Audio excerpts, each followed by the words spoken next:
This is the Global Podcast Network, where executives and professionals connect, share, and inspire. Stay tuned for the conversations that drive success.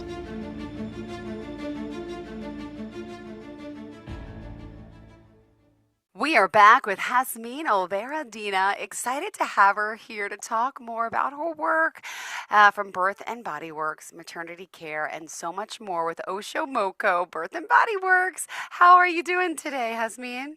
I'm doing well, thank you. Thank you so much for having me this morning. I'm super excited to be here. And I say morning actually because it's morning in my place, Well, but you're in Hollister in California, correct?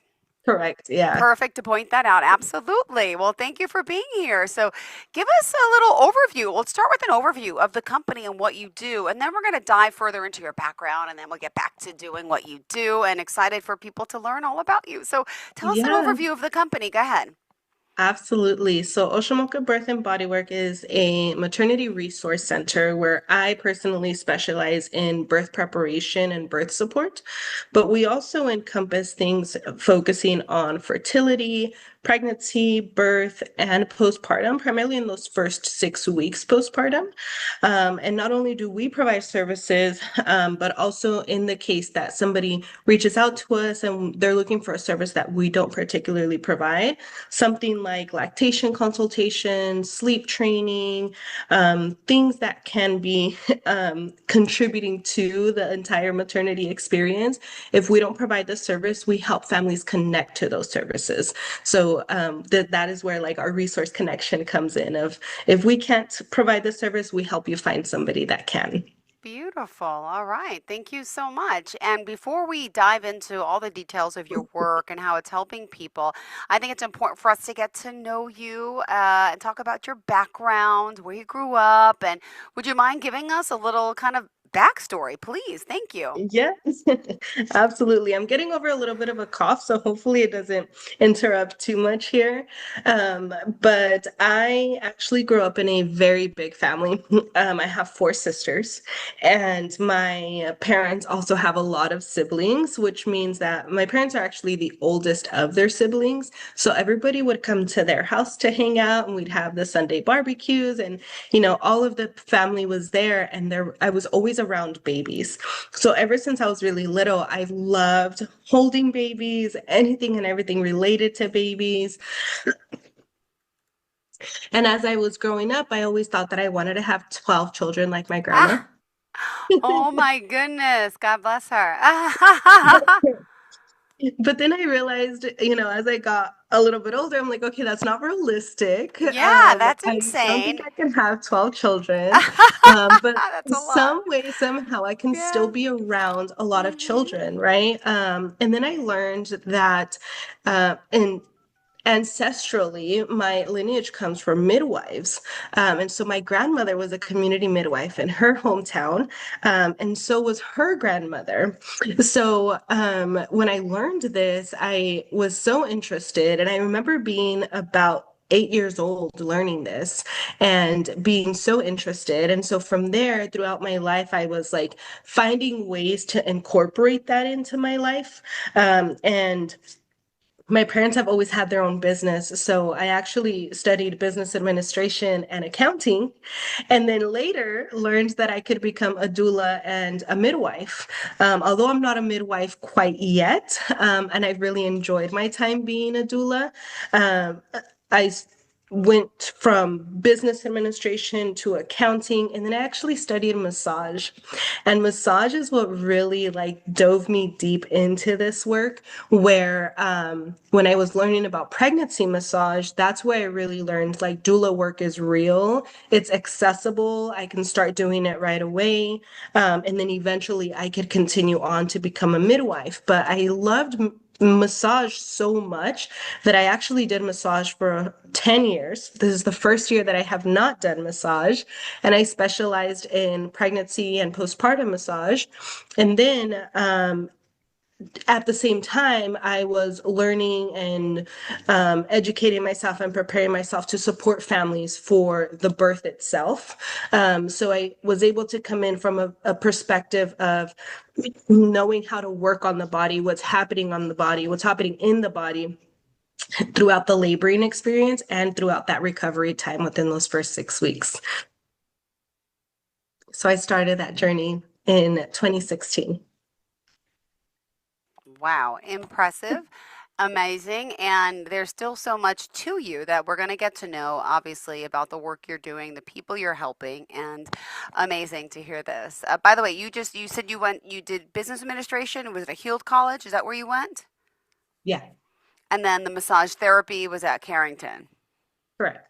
Beautiful. It's always good to check out credentials, which is amazing. And, Yeah. you mentioned Mexican traditional medicine and how important, this is for me. You said your family, I can't believe all these amazing birth stories that they Yeah. have. And what a background, and for you to be here as a certified massage therapist, don't forget, also, you really are dedicated as a full spectrum doula. So I think it's important for people to get to know you about what you're doing to help people with pregnancy, birth, postpartum, and so on and so forth. So where do we begin? What aspect of Oxomohco do you want to start with of how you're helping people? Yeah. I think I'd love to share with you about this most exciting thing that I actually just released literally Okay. 6 days ago. With all of the work that I've been doing, I've actually been working on a pregnancy journal. Oh, And this pregnancy journal has been a way for me to encompass all of the aspects of the work that I do and put it into a nice little pamphlet for people, a nice little journal for people to have as a continuity of care. And it has a lot of teachings and guidance and spaces for people to write and reflect from the guidance of a doula. Because what I've noticed a lot of times when I'm working with families is that they don't know where to start. They don't know who to turn to. And I think this is also like big picture, the difficulty around maternity care, the difficulty with families deciding to have children. And then when it is that it's their time, they're like, where do I even start? Who do I even go to?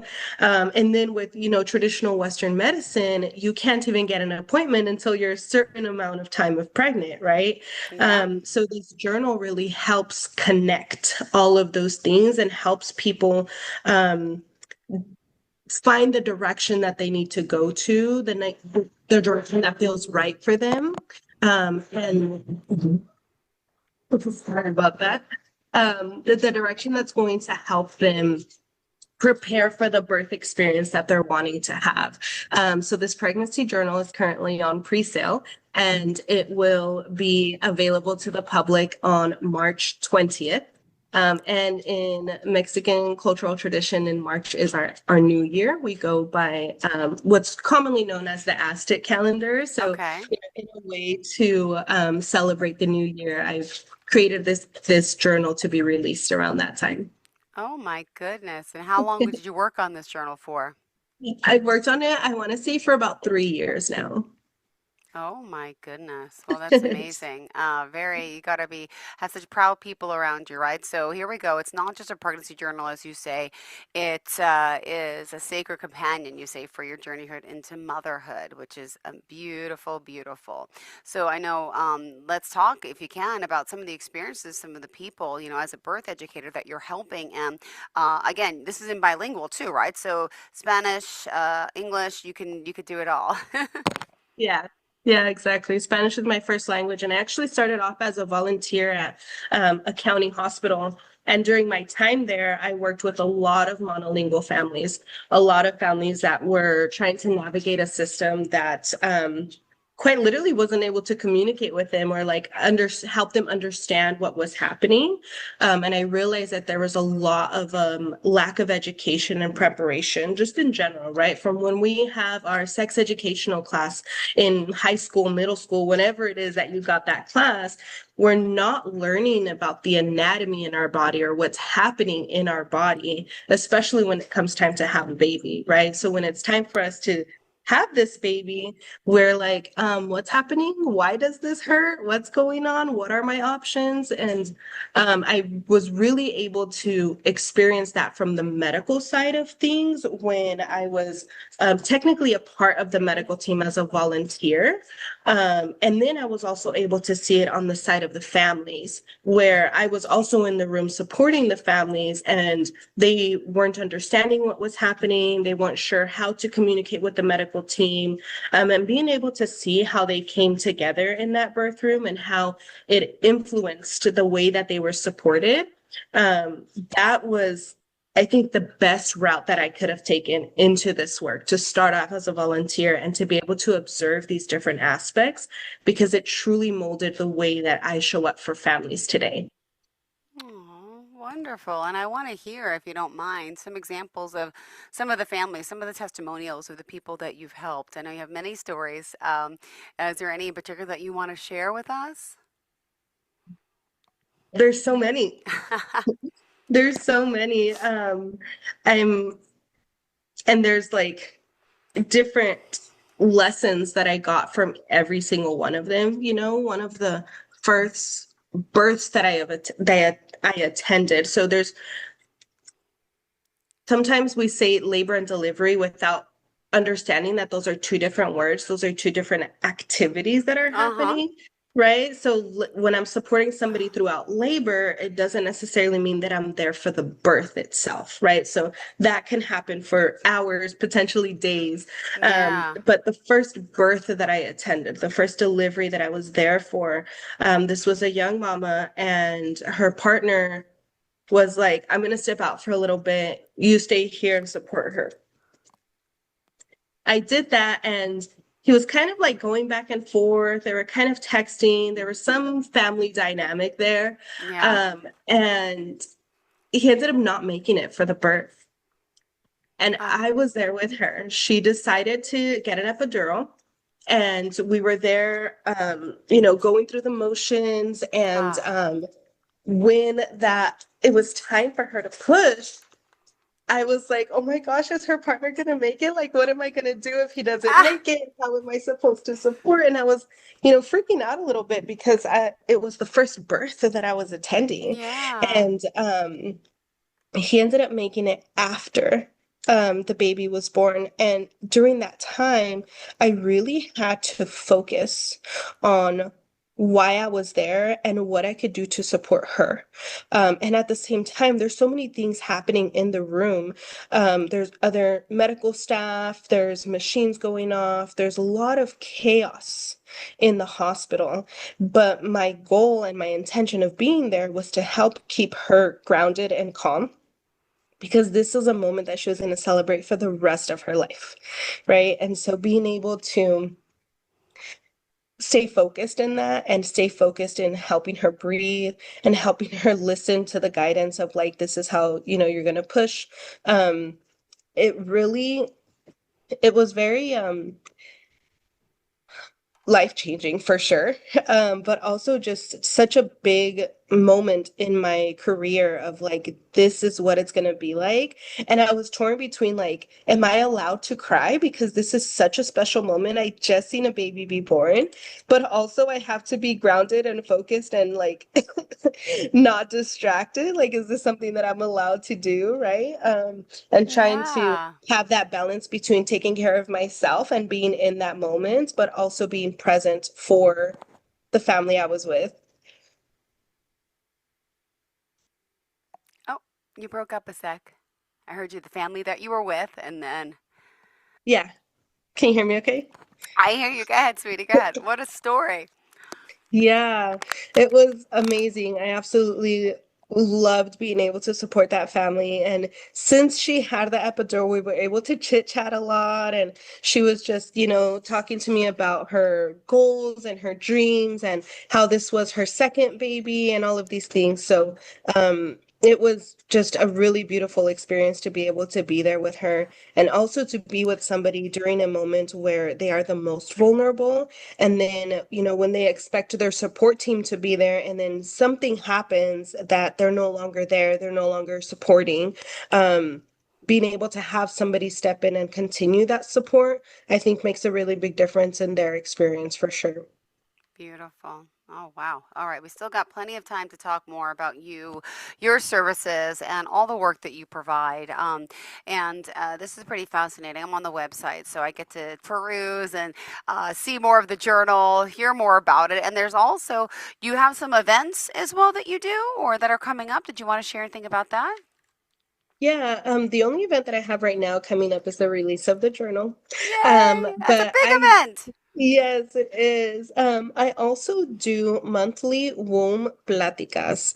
Mm. And these womb pláticas are in Spanglish, as you mentioned earlier. And the goal with these calls is that they are completely free. And what we go over is understanding the importance of taking care of our uterus for our reproductive health. And this is based on Mexican traditional medicine, and why it's important to take care of our uterus and how to take care of our uterus. Because a lot of times we hear, like, we're supposed to have a certain diet and we're supposed to do certain exercise and we're supposed to do all of these things to take care of ourselves. But it's the execution where we struggle Yeah. with in all aspects, right? So, in this womb plática, we go over anatomy and understanding the anatomy of our bodies. We also go over the foundation of Mexican traditional medicine, and how we can implement it into our daily lives, understanding the different phases of our cycle, and what are some tools that are easily accessible for us to care for our uterus, to have that benefit of whatever our reproductive health goals are, whether we are procreating children, projects, ideas, whatever it may be. And that's coming from the understanding that our uterus is our headquarters of creativity, of creation, right? So although we do focus on reproductive health and, fertility, pregnancy, birth, and postpartum, not everybody chooses to have children, right? Or may not be able to have children. So we just because the uterus is not carrying a child does not mean it doesn't deserve care and attention. So these womb platicas are done every month, and they are open to anybody and everybody that has a uterus and wants to learn a little bit more about their bodies. Oh, beautiful. Thank you so much. Wow, there's so much good to come from this. And for people out there, it's a scary thing to have a baby. I've had two, right? It's just, there's a lot that goes into it, especially for first timers, and you don't know. And so Yeah. many things you don't learn and know. Can I tell you just the one thing that I learned after my first birth that no one told me? I just think this is Yeah, important. absolutely. No one ever discussed with me, any doctor, any coach, about prolapse. Here I am with my baby. I come home and I'm like, what? Something doesn't feel right down there. I'm like, what is Yep. going on? I'm like, something's hanging out. I'm like, what is that? Oh, that's your uterus. Oh, that's your cervix. I'm like, what? Never even Yep. thought about all the pressure, the brutality of how your body, like, and it could get harmed. No one ever discussed that. I was like naive to be like, what is this? What's going on? It looks like I'm having another baby. Like just things like that. Obviously people who are in the business would know to tell you about, but my doctors never Yeah. once told me anything about that. And I was like, oh my gosh, yeah. Yeah. Mm-hmm. Absolutely. And I think that would be a great topic for us to share in our next meeting about belly binding and how to support the belly postpartumly, specifically because of prolapse. And I think this is a little bit of a struggle that I have with Western medicine and with just traditional OB care because they don't pay attention to what's happening in the physical body. And coming from a perspective not only of a massage therapist, but also of a traditional body worker, understanding what the body has been through and that transition of the body coming home now with a baby, but now Mm-hmm. your body is changing and healing and adjusting. How can we physically support that to help minimize any discomfort and help optimize your healing, not only for your next menstruations, but also if you decide to have more children to minimize any fertility issues with those next cycles, but also when you go through your menopause experience, which is something that is never addressed when you decide to have children. It's not something that even crosses our mind of like menopause, that's way down the line, right? But how you care for your body, specifically those first 6 weeks postpartum, is going to influence that menopause experience. So I love that you shared that with us, and I'm sorry that you had to deal with that Yeah, experience. And, thank you. It's all it's part of not it, but now I try to talked teach about other very. people. I feel comfortable talking. I was like, oh my goodness. So yeah. Yeah, yeah, absolutely. Oh my goodness. And being, Yes. by the side of someone going through such a sacred, amazing process. I mean, what are some of the most biggest challenges that you faced, if you don't mind sharing? I think that's exactly what the biggest challenge for me is navigating the Western medicine system and Yeah. finding a balance between traditional medicine because we have been taught so much that you go to the clinic, you go and you see an OB and like this is the way and this is the only way. And if your doctor says one thing, you have to listen to them.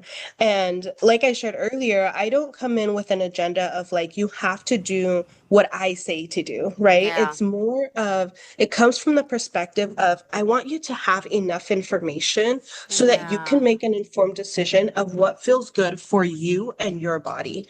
And sometimes that could look like, your OB is making a specific recommendation. They're giving you certain guidance, something like co-sleeping, which is such a a difficult conversation, right? Where like some families are like very much for it, some families are very much against it, and all of the doctors are always going to tell you absolutely not, don't even think about that, but they don't take into consideration the cultural aspect of things. So finding a balance between yes, this is what the OB is telling you, but also these are your cultural practices and traditions. What feels good for you? And what's going to work well for you and your family dynamic and your family structure, your living situation, and helping families feel confident in those decisions. That is something that I navigate throughout all of the families that I work with, um, no matter what their background is. It's Got it. something that I'm always kind of navigating of like helping them find a balance between this is their recommendation, Yeah. but what feels right for you and your family. Got it. Well, already you're talking to someone. I'm 48 years old, probably going through menopause soon, not yet, but I know that's happening. And my kids are 9 and 11, and we still co-sleep together. Everyone makes fun of me, not everyone, but a lot of people go against it. I'm like, it's been the three of us since day one. It's just us. And this is what I choose because they're my life, they're my soul, they're my beings, and we love each other. And it's so funny. We had a flood in the house like 2 weeks ago, so we cannot sleep upstairs. So we both been sleeping on the couch, all three of us. So we have two couches. And like last Yeah. night, my son, I was sleeping with one son. I wake up and the other son's intertwined with us. There's three of us on one couch. Like these moments are precious. They're beautiful. And Exactly. I have a cousin who never had kids, and she's older, and she's just against. Oh, they need their own space. There. I'm like, first of all, you've never understood it. You don't have any friends with kids. You've never been around children. I'm like, mind your own business, because people are very Yeah, opinionated. I said it's worked for us. It's gonna work very for much. everyone. But there's gonna be a day soon where they don't want to sleep with me and my two boys, and I'm gonna miss it. But I'm gonna say, wow, I got 10, 11 years out of this, and it's beautiful. I could see Yeah, if I was in a relationship exactly. or something, fine, wouldn't be the case. But in my situation, it works perfect. Exactly. Yeah. And that's the most important thing to do what works well for your family in this moment because not everybody has the luxury to be able to provide a room for each of their children, right? Not everybody has that space. Not everybody wants to be away from their babies. And it's important for you to do what works well for you and your family. And that's it. Beautiful. All right, we still got just a few minutes left. What else do you want to make sure we cover for today? Oh my gosh, there's so much we can talk about. I think that, oh, let's talk about it all. Sure. I think that continuing on this topic of like making decisions that work well for your family is deciding the team that you want to support you for your birth is also important, right? And knowing that you have the autonomy to choose. If someone is making you feel uncomfortable or like there's something there that you're like, I don't really like asking questions to my OB or they make me feel some kind of way, you don't have to deal with them. You don't have to put up with that discomfort, especially during such a special moment in your life. This is something that you're going to celebrate for the rest of your life. And having to navigate what's a personality that may not mesh well with yours, or somebody that's, always just kind of pushing off your concerns or your questions. It can be very taxing in the body. And just knowing that you have options, you don't have to continue with that OB, you can look for another OB at any time. But there's also out of hospital support that can work with that type of care that you're having. So if there's, some difficulty with whatever logistics where you can't change an OB, maybe you could have a doula that contributes and helps kind of balance out like the difficulty with your OB. There's also midwives that you can work Yeah. with. There's practitioners outside of that clinical care that can help contribute to that support team. Beautiful. All right. Thank you so much. Pleasure getting to know you today. And let's tell everyone how we can contact you. And of course, Yeah. all about the book. We can't wait to see. Thank you. Yes. So I am primarily on Instagram, and I go by Oxomohco, and I answer all of my DMs, and I'm very active on Instagram, so people can reach out there. When you go onto the Instagram, I have, of course, the link in the bio where you can access the journal if you wanted to check that out and pre-order that. But yeah, Instagram is where you can find me. Beautiful. Thank you so much. Pleasure having you here and looking forward to the next time we get to connect. Thank you so much. And really, best of luck. Excited for you. And hopefully we connect again, okay? Yes, Thank you. thank you so much for having me. Ditto. Bye. Thank you. Bye-bye. This is the Global Podcast Network, where executives and professionals connect, share, and inspire. This is the Global Podcast Network, where executives and professionals connect, share, and inspire. Stay tuned for the conversations that drive success.